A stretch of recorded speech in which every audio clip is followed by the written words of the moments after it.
नमस्कार, स्वागत है आपका कशिश न्यूज में और आपके साथ मैं हूं करिश्मा। खबरों की करेंगे शुरुआत बड़ी खबर के साथ पटना से, जहां पंचायत चुनाव का आज औपचारिक ऐलान होगा। 24 सितंबर को पहले चरण का चुनाव मतदान होगा और 11 चरणों में पंचायत चुनाव होगा। तो बताते चले कि पंचायत चुनाव का आज औपचारिक ऐलान होगा।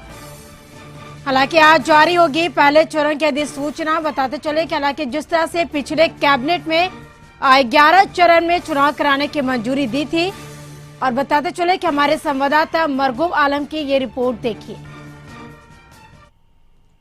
पंचायत चुनाव का बिगुल बज चुका है। संक्रमण के कारण समय पर पंचायत चुनाव नहीं हो पाया और अभी राज्य में परामर्श समितियां काम कर रही हैं। पिछले कैबिनेट ने 11 चरण में पंचायत चुनाव कराए जाने की पंचायत राज विभाग के प्रस्ताव पर मोहर लगा दी थी। उसके बाद आज चूंकि 24 अगस्त है, आज अधिसूचना जारी होने के साथ ही पंचायत चुनाव का बिगुल बजने लगेगा। हम इस समय राज्य निर्वाचन आयोग ऑफिस के सामने हैं। आप देख सकते हैं यहाँ पूरी तैयारियां हो चुकी हैं। यहाँ आज दिन में 3 बजे प्रेस कॉन्फ्रेंस है। ये देखिए, पंचायत आम चुनाव का यहाँ एक बोर्ड लगाया गया है। इस बोर्ड में ये बताया गया है कि चलो करें मतदान, है भरोसा, है इरादा, सशक्त लोकतंत्र, वोट का वादा। एक टोल फ्री नंबर भी यहाँ जारी किया गया है। आप देख सकते हैं, अगर ये टोल फ्री नंबर है कि संपर्क करें और कोई जानकारी हो तो 1800-3557-243 पर अपने पंचायत चुनाव को लेकर के राज्य निर्वाचन आयोग के जो आयुक्त हैं दीपक प्रसाद आज एक प्रेस कॉन्फ्रेंस करेंगे और प्रेस कॉन्फ्रेंस के माध्यम से पूरी जानकारी देंगे। फिलहाल कहा यही जा सकता है कि कहीं न कहीं संक्रमण के कारण जो पंचायत चुनाव टला था, वो पंचायत चुनाव आज पंचायत चुनाव का बिगुल बच चुका है। फिलहाल जो बाढ़ग्रस्त इलाके हैं, उन बाढ़ग्रस्त इलाकों में पंचायत चुनाव पहले चरण में नहीं होगा। जो बाढ़ग्रस्त इलाके हैं वहां जब तक पूरी तरीके से पानी नहीं निकल पाएगा, पंचायत चुनाव उस चरण में होगा जब तक हालात समान न हो जाए। राज्य निर्वाचन आयोग आज प्रेस कॉन्फ्रेंस करके पूरे मामले की जानकारी देगा और बताएगा कि चुनाव आचार संहिता क्या होगी और किस तरीके से चुनाव आचार संहिता लगेगी। लेकिन सवाल सीधा है कि राज्य निर्वाचन आयोग पर बहुत बड़ा दायित्व है, क्योंकि 11 चरण में यह पंचायत चुनाव होना है। अब देखना होगा कि राज्य निर्वाचन आयोग प्रेस कॉन्फ्रेंस के माध्यम से किस तरीके से चुनाव आचार संहिता को लेकर के एक डायरेक्शन फाइल करता है। अपने सहयोगी आशीष के साथ मरगूब आलम, कशिश न्यूज, पटना। तो खबर रांची से, जहां कैबिनेट की आज अहम बैठक बुलाई गई है। सीएम हेमंत सोरेन के अध्यक्षता में यह बैठक होगी और कई अहम प्रस्तावों पर इस बैठक में मुहर लग सकती है। तो बताते चले कि झारखंड कैबिनेट की आज अहम बैठक बुलाई गई है। सीएम हेमंत सोरेन के अध्यक्षता में यह बैठक बुलाई गई है। हालांकि कई अहम प्रस्तावों पर इस कैबिनेट बैठक में मुहर लग सकती है। अधिक जानकारी के लिए रांची से हमारे संवाददाता संदीप जुड़ चुके हैं हमारे साथ। संदीप, आज झारखंड कैबिनेट की अहम बैठक बुलाई गई है, कितने बजे यह बैठक बुलाई गई, क्या अहम चर्चा है इस बैठक में? झारखंड कैबिनेट की बैठक आज 4 बजे प्रोजेक्ट भवन में मुख्यमंत्री की अध्यक्षता में होनी है और इस बैठक में कह सकते हैं आज कई महत्वपूर्ण प्रस्तावों पर भी मुहर लग सकती है। यदि पूरे बैठक की बात करें तो पारा शिक्षकों के अस्थायीकरण, कोरोना महामारी की तीसरी लहर को लेकर क्या सरकार के उपाय हैं, इन मुद्दों पर भी चर्चा होगी। वहीं यदि बात करें तो 3 सितंबर से विधानसभा का सत्र भी होना है और संभवतः या विधानसभा सत्र से पहले आखिरी कैबिनेट की बैठक होगी।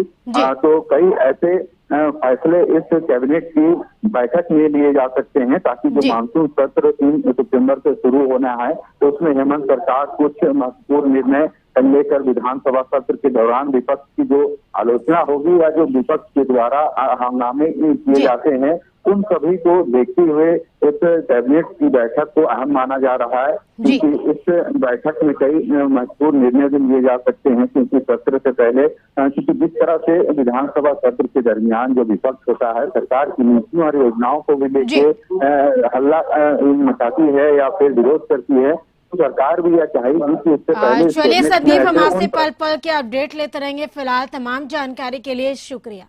खबरों में आगे बढ़ेंगे पटना से, जहां जूनियर इंजीनियर अभ्यर्थियों का प्रदर्शन हो रहा है। रिजल्ट घोषित न होने को लेकर इन अभ्यर्थियों ने प्रदर्शन किया है। वीर चंद पटेल पद पर हंगामा देखने को मिल रहा है। पुलिस ने अभ्यर्थियों को आगे जाने से रोका है। इसको लेकर अभ्यर्थी आक्रोशित हो गए और हंगामा करने लगे। हालांकि बताते चले कि पटना से खबर, जहां जूनियर इंजीनियर अभ्यर्थियों का प्रदर्शन देखने को मिल रहा है। रिजल्ट घोषित न होने को लेकर अभ्यर्थी प्रदर्शन कर रहे हैं। वीरचंद पटेल पर हंगामा देखने को मिल रहा है। हालांकि पुलिस ने इन अभ्यर्थियों को आगे जाने से रोका है, जिसकी वजह से अभ्यर्थी आक्रोशित हो गए। और बताते चले कि हालांकि रिजल्ट घोषित न होने को लेकर इन अभ्यर्थियों द्वारा प्रदर्शन किया जा रहा है।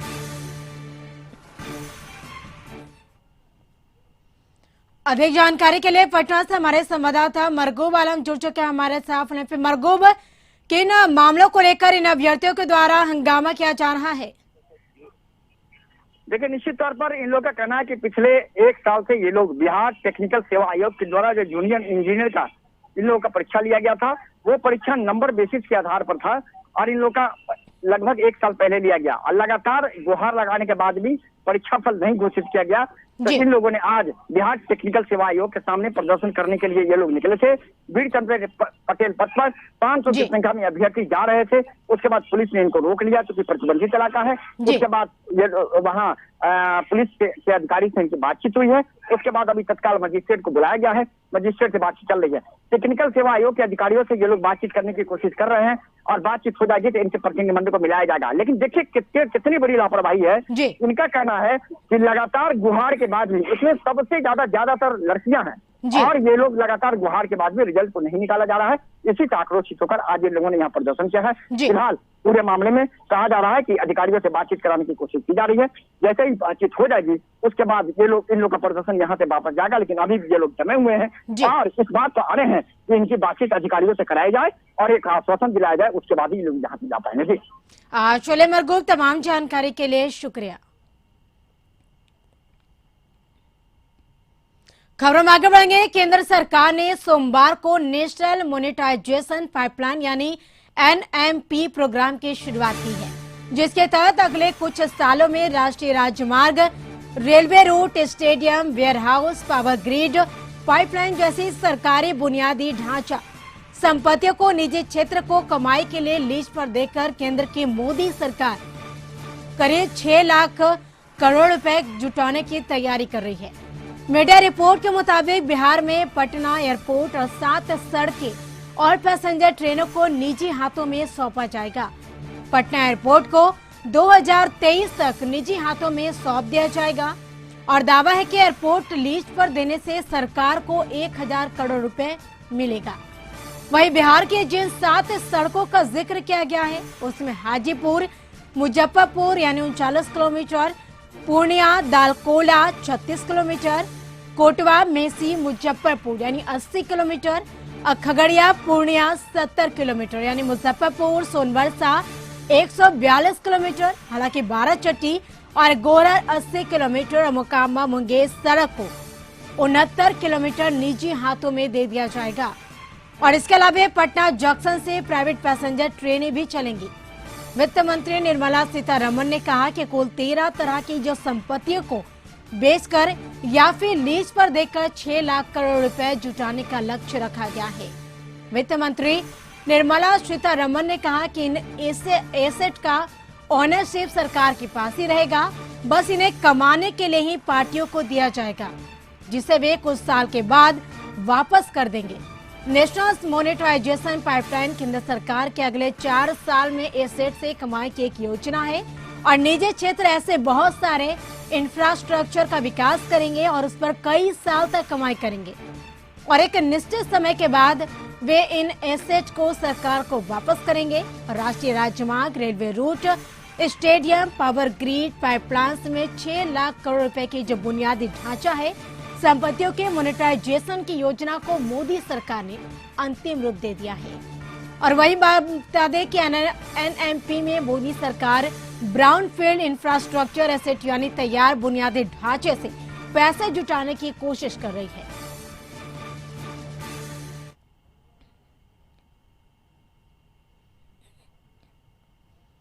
तो पटना से खबर, जहां बेऊर जेल में बंद कुख्यातों को भागलपुर शिफ्ट किया जाएगा। 31 अगस्त तक सभी को भागलपुर भेजने की तैयारी में जेल प्रशासन है। हालांकि पंचायत चुनाव की सुरक्षा को लेकर यह फैसला लिया गया है। कई अपराधियों को भागलपुर में शिफ्ट कर दिया गया है।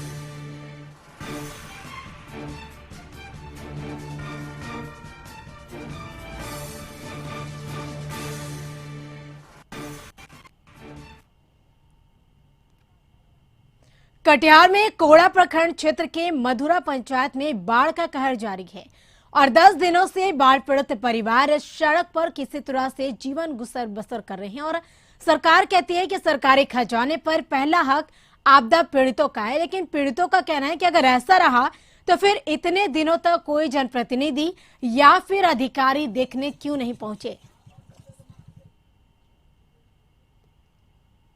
से बेकार घर छोड़ा हुआ अपना रोड पर खड़ा है, कोई व्यवस्था नहीं है कि जो रहेंगे, वर्षा आता है भींज के भी रह जाते हैं। कोई सरकारी आदमी कोई यहाँ पर देखने के लिए नहीं आया है। 10 दिन से हम लोग डूबा हुआ है। मधुरा पंचायत में नहीं कोई मुखिया देखने आया है, न कोई आदमी देखने आया है। हम लोग सब आदमी रोड पर रहते हैं, न खाने की व्यवस्था है, न पानी की व्यवस्था है, न रहने की व्यवस्था है। भागलपुर में बाढ़ का पानी कम होने के बाद भागलपुर कहलगांव मुख्य मार्ग NH80 का हाल बेहाल दिख रहा है और सड़कें कई जगह इतनी टूट चुकी है कि स्थानीय लोगों का कहना है कि अब एक साथ 2 गाड़ियां यानी सड़क पर पार नहीं कर सकते हैं। छोटी गाड़ी किसी तरह सड़कों पर रेंगती नजर आ रही है। लोग जान जोखिम में डालकर सफर करने को मजबूर है। हालांकि सड़क से पानी उतरे 2 दिन हो चुके हैं, लेकिन अभी भी सड़क मरम्मती का काम शुरू नहीं हुआ है और आधी सड़क पानी में बह चुकी है। क्या बताएं, एकदम खचा खुची जहाँ जहाँ पानी आया था, पानी भी आया था। कम से कम ठेवना भाई इसमें अभी चलने में डर लग रहा है। हाँ, डर तो लग रहा है, खचा खुची है। अभी कहाँ से आते? कहलगांव से। कितना समय लगा कहलगांव से यहाँ आने में कम से कम 1.5-2 घंटा लग गया? क्या स्थिति है? बहुत खराब। तो फिलहाल यह वक्त चला है छोटे से ब्रेक का। खबरें और भी है, जल्द लौटेंगे। खबरों में आगे बढ़ेंगे। बड़ी खबर नालंदा से, जहां अपहृत नाबालिग का शव मिलने से सनसनी फैल गई। हत्या कर शव को फेंके जाने की आशंका जताई जा रही है। 21 अगस्त को अगवा किया गया था और मामले की जांच में पुलिस जुटी है। तो बता दें, नालंदा से खबर, जहां नालंदा की अस्थावा के गोइठवा नदी में नाबालिग लड़के के शव मिलने से इलाके में सनसनी फैल गई। शव की पहचान बिहार थाना क्षेत्र के नकटपुरा गांव निवासी भासो यादव की 16 साल की बेटी गुड़िया कुमारी के रूप में की गई है। परिवार वालों ने कहा कि गांव के ही कुछ युवकों ने यानी लोगों ने 21 अगस्त को इसे अगवा कर लिया था और काफी खोजबीन के बाद भी कहीं कोई सुराग नहीं मिला, जिसके बाद उसका शव नदी से बरामद किया गया है और आशंका जताई जा रही है कि उसकी हत्या कर शव को नदी में फेंक दिया गया है। फिलहाल बता दें कि इस पूरे मामले को लेकर पुलिस जांच में जुटी है। तो अधिक जानकारी के लिए नालंदा से हमारे सहयोगी राजकुमार जुड़ चुके हैं हमारे साथ लाइन पे। राजकुमार, अपहृत नाबालिग का शव बरामद कर लिया गया है, किस जगह से शव की बरामदगी हुई है, क्या कुछ कहना है मृतका के परिजनों का? देखिए करिश्मा, पूरा मामला है कि नाबालिग को पहले 21 तारीख को अगवा किया गया था और उसके बाद जो है परिवार वाले काफी खोजबीन किए थे, लेकिन कहीं कोई सुराग नहीं मिला था। आज सुबह नदी में तैरता हुआ एक शव बरामद हुआ। शव की पहचान जो है उसी नाबालिग गुड़िया कुमारी के रूप में की गई। इसके बाद परिवार के लोग पहुंचे हैं और पुलिस जो है शव को पोस्टमार्टम के लिए भेज दिया है। परिवार वालों को साफ तौर पर कहना है कि गांव के ही कुछ मनचले लोग उसे अगवा कर लिया था और अगवा करने के बाद इसकी हत्या कर दी गई है।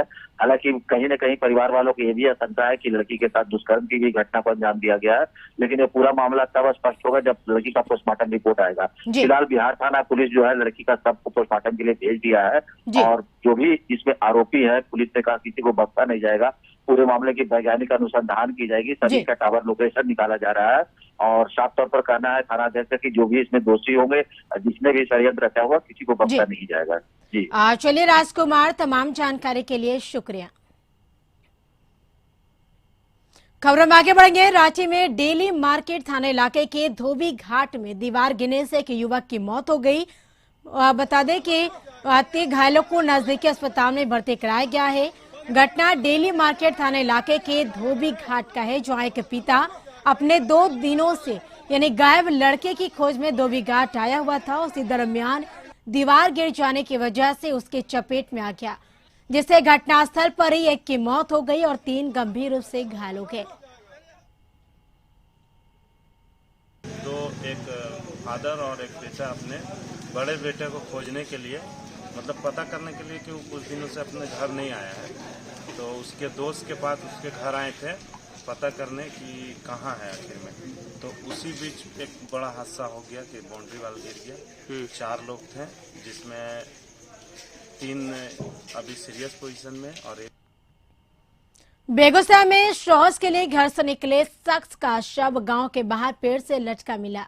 घटना भगवानपुर थाना क्षेत्र के संजात गांव के बहियार की और बताया जा रहा कि श्रीरामपुर गांव निवासी 55 साल के सुरेश शाह अपने घर से शौच कह के बात बाहर निकले थे और जिसके बाद वह वापस नहीं आए और काफी देर तक नहीं लौटने पर परिजनों ने सुरेश की खोजबीन करते हुए खेत तक गए तो सुरेश शाह का शव गांव के बाहर शीशम के पेड़ से लटके अवस्था में मिला और आशंका जताई जा रही है कि सुरेश शाह ने फांसी लगाकर आत्महत्या की है और घटना की सूचना पर भगवानपुर थाना पुलिस मौके पर पहुंचकर शव को अपने कब्जे में लेकर छानबीन में जुट गई है।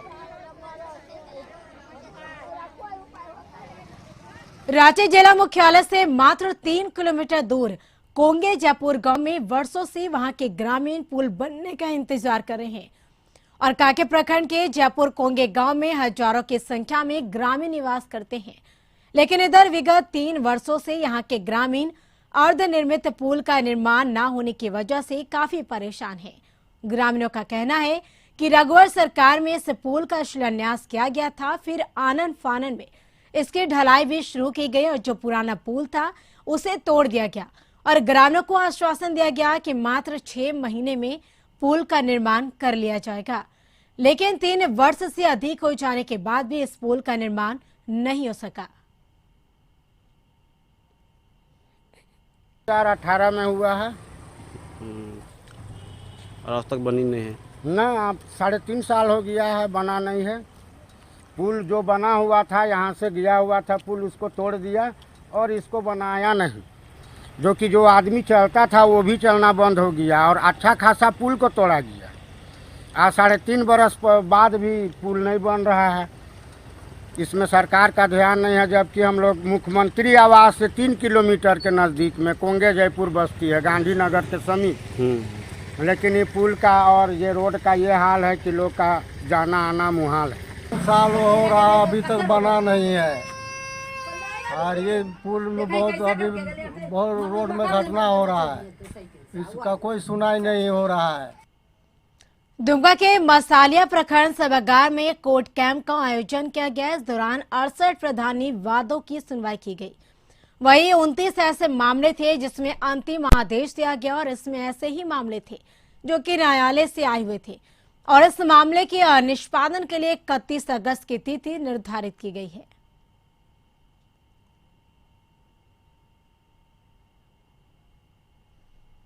झारखंड के मानचित्र पर जब से मनरेगा घोटाले में गढ़वा का पायदान दूसरे नंबर पर आया है, तब से अधिकारियों की नींद उड़ गई है। जिला स्तर पर अधिकारी बैठक कर इसके मॉनिटरिंग कर रहे हैं कि कैसे गढ़वा का नाम घोटाला में आ गया।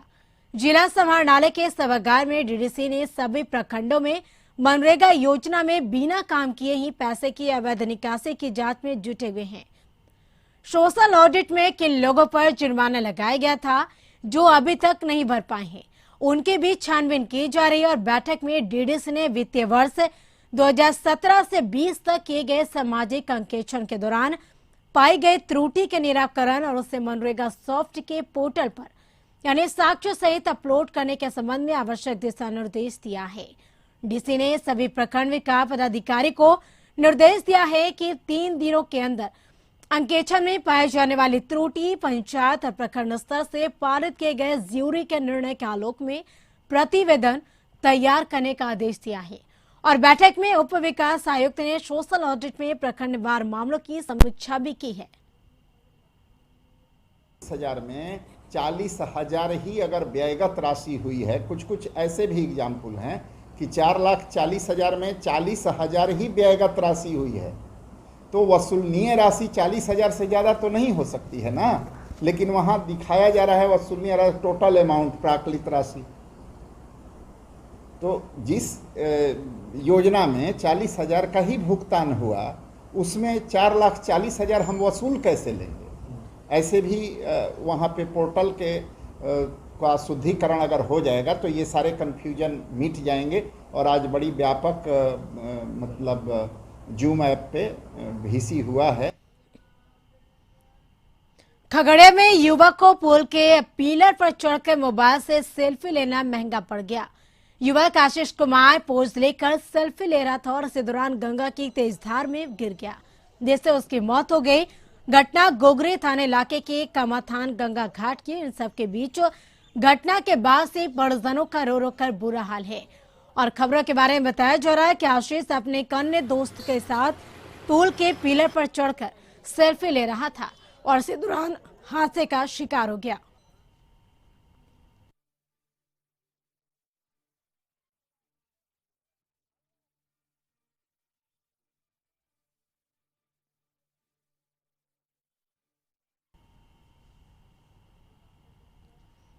रांची टोक्यो ओलंपिक के खिलाड़ियों को सांसद संजय सेठ और विधायक सीपी सिंह बताते चले और मेयर आशा लकड़ा सम्मानित किया है। निकी प्रधान सलीमा टेटे के साथ साथ रांची लौटी अंतर्राष्ट्रीय तीरंदाज दीपिका कुमारी और उनके पति अतनु दास जो कि दीपिका के साथ ही खिलाड़ी हैं, उनको भी राजधानी रांची से सम्मानित किया गया।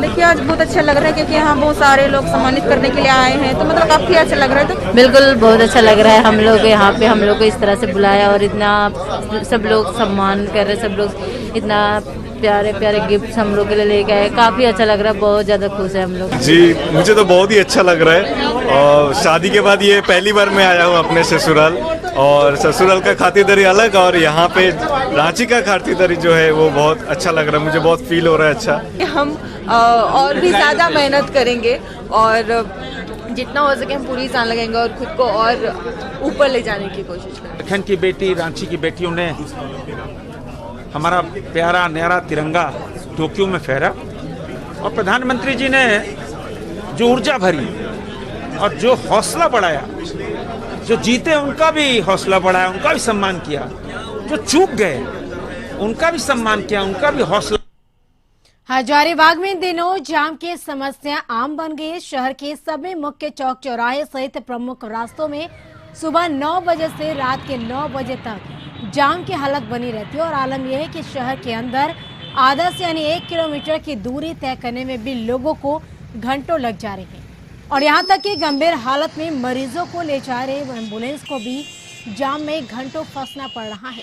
और ऐसी हालत तब है जब अभी शहर के सभी स्कूल और कॉलेज कोरोना के चलते नियमित तौर पर नहीं चल रहे हैं। स्कूल बस हो और उससे संबंधित दूसरे वाहन सड़कों पर नहीं चल रहे हैं और अगर उनका परिचालन शुरू होता है तो हालत और भयावह हो सकती है। में अगर मेन चौक चौराहों की बात करें तो उनको छोड़ के भी जितने भी छोटे मोटे चौक चौराहे हैं वहाँ भी काफ़ी बड़ा जाम लग जाता है। आप दिन भर की बात करें, मैं भी अगर घर से निकलता हूँ 5 मिनट के लिए तो मेरे वापस मतलब काम करके लौटने में लगभग आधे घंटे लग जाते हैं। अपील मेरी यही रहेगी कि जब भी आप घर से बाहर निकलते बिना मास्क का नहीं निकले।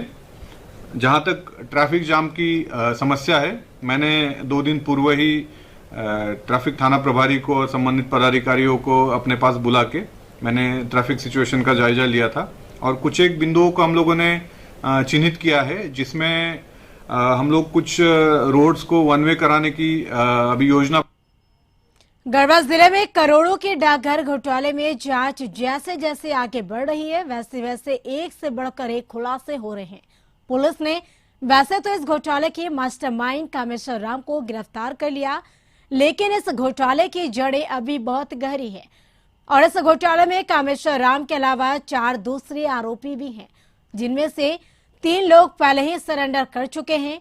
अब मुख्य घोटालेबाज कामेश्वर राम को पकड़ने के लिए पुलिस उसका पिछले 2 सालों से पीछा कर रही थी। वहीं पुलिस के गिरफ्त में आने के बाद कामेश्वर राम ने जो खुलासे किए वो बेहद चौंकाने वाले हैं। इस घोटाले के तार डाक विभाग में अपर यानी ऊपर बैठे हुए अधिकारियों से भी जुड़े रहे हैं और जिन्हें कथित तौर पर अगर कहा जाए तो इस घोटाले की रकम खाई है। अगर इस मामले के खुलासे की बात करें तो सबसे पहले यह मामला साल 2019 में ही पुलिस के पास आया था, लेकिन इस घोटाले में सबसे ज्यादा रकम को देकर इस बात की जांच सीबीआई को सौंप दी गई। सीबीआई ने मामले की गहराई से पड़ताल की और डाकघर में जमाकर्ताओं को बुलाकर उनसे गहन जानकारी ली गई और इसी दौरान सीबीआई को मुख्य आरोपी कामेश्वर राम के काले कारनामों की जानकारी मिली। दरअसल घोटाले के रुपयों से कामेश्वर राम ने अपने गांव और उसके आसपास करीब 2 करोड़ की जमीन खरीदी और साथ ही कई और जगहों पर निवेश की जानकारी भी सीबीआई को मिली और इसके बाद से ही जांच एजेंसियां कामेश्वर राम की गिरफ्तारी में जुट गई। आखिरकार पुलिस ने इस घोटालेबाज को गिरफ्तार करने में सफलता पाई। रमना थाना में वर्ष 2019 में पोस्ट ऑफिस में सरकारी राशि 2 करोड़ 10 लाख से भी अधिक राशि का गबन हुआ था, जिसमें उप डाकपाल कामेश्वर राम एवं अन्य 3 के विरुद्ध प्राथमिकी अंकित किया गया, जिनमें अन्य 3 अभियुक्त आत्मसमर्पण कर गिरफ्तार हुए थे। सिर्फ कामेश्वर राम की गिरफ्तारी हेतु यह कांड लंबित था, जिन्हें आज गिरफ्तार किया गया है। उनके घर से अग्रिम कार्रवाई। मधुबनी में एक ससुर ने ही अपनी बहू की गला दबाकर हत्या कर दी और मामला जिले के अंदराठाड़ी इलाके के तारापट्टी गांव का है और बताया जा रहा है कि आरोपी ससुर की यानी विवाहिता पर गलत निगाह थी। मृतका की शादी पिछले 13 मई को ही अजय के साथ हुई थी। शादी के बाद नौकरी की तलाश में अजय बाहर चला गया था और पति के बाहर जाने के बाद आरोपी की गलत निगाह विवाहिता पर थी और इस बात की जानकारी विवाहिता ने अपनी सास को भी दी थी, लेकिन इसके बाद भी मामला सुलझ नहीं पाया था और आखिरकार आरोपी ने गला दबाकर उसकी हत्या कर दी। फिलहाल आरोपी फरार है और पुलिस मामले की छानबीन में जुटी है। और इसके साथ इस बुलेटिन में फिलहाल इतना ही। आप बने रहे कशिश न्यूज के साथ। नमस्कार।